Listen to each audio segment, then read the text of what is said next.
Ever been in the ER and saw an inmate admitted for alcohol intoxication and took a moment to appreciate that prison hooch is a monument to human ingenuity, perseverance, and drive to get plastered? Then your mind wanders.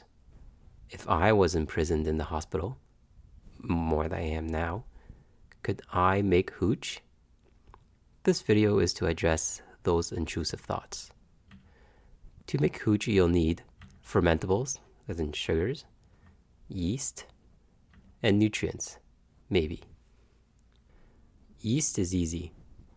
Florester. Saccharomyces boulardii, which is just a strain of Saccharomyces cerevisiae, same species.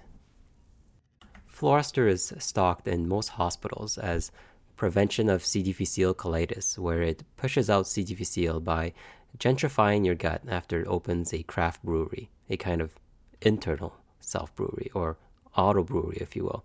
I'm sure this is fine, and no problem could come from this. For yeast nutrients, you can just use a crushed up multivitamin. It's super duper important to make sure that you have the correct multivitamin for your age, sex, and astrology sign. If you don't, you might just die. This is a problem because I thought yeasts didn't have sexes. But then I remembered that in French it's called la levure. So it's clear that all yeasts are female. Next are fermentables. I mean, we could just use dextrose 10%, but it's on back order. So are dextrose syringes. No dextrose in the hospital. That would be too easy. Instead, we will auto-sub it to thicken up. Thicken up is used to thicken fluids for reasons.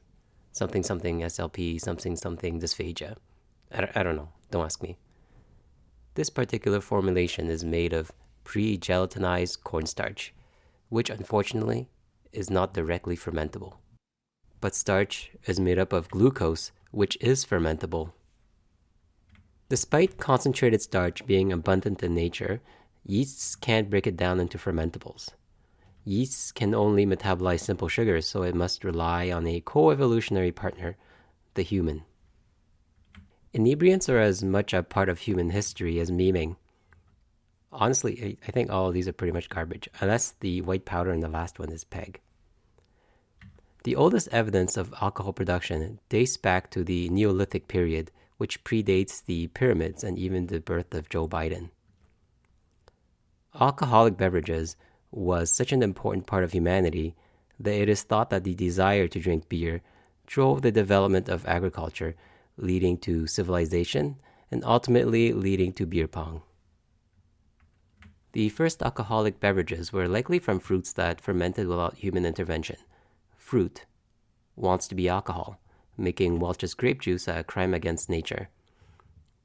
But when simple sugars from honey and fruit were not available, humans put a lot of effort into finding ways to turn starch into yeast food, so we can drink yeast excrement.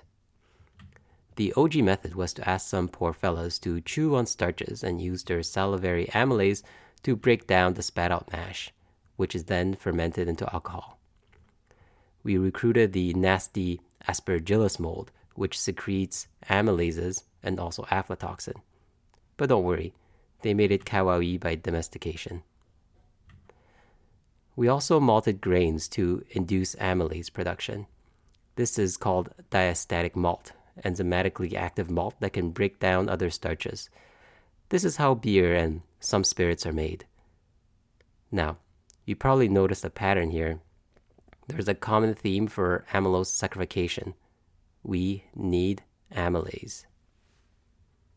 We do have amylase in the hospital. It is one of the components of pancreolipase, which is used to unclog feeding tubes, and not sure what else. Pancreapenia? Pancreolipase is available over the counter under names such as digestive enzymes, which contains protease, amylase, lipases, and some extras. Now let's make hooch. Add water, digestive enzymes, and thicken up. Give it a bit of a mix. into the Instant Pot, or blanket warmer, at around 55 degrees Celsius or 131 degrees Fahrenheit, around the optimum temperature for Aspergillus alpha amylase. You can check when the reaction is complete with Lugol solution, which is often available in the hospital for treatment of hyperthyroidism. Here's a side-by-side with a positive control. Starch makes Lugol's brown appearance turn bluish black. It looks like there's no more starch. It has all been hydrolyzed into simple sugars. Once saccharification is complete, add the yeast and nutrients and cover. Now, some homebrew communities will insist that you use an airlock to allow venting and to occlude unwanted germs. I can't afford an airlock, but luckily, my local brew supply store takes YouTube subscriptions as currency, so if you hit subscribe and like, I might, in the future, afford an airlock. In the interim, Blastoise will ward off unwanted intruders. Bubble beam suckers! Pew pew pew pew! Then store it at room temperature. Within the hour, you should see bubbling, which means that your yeast is working away. After 2 weeks or until Blastoise stops doing bubble beam, your fermentation is probably done. Cheers. Pretty awful. Definitely tastes like punishment for my life choices. Might taste better with a creamer though. Now where's my TPN lipids?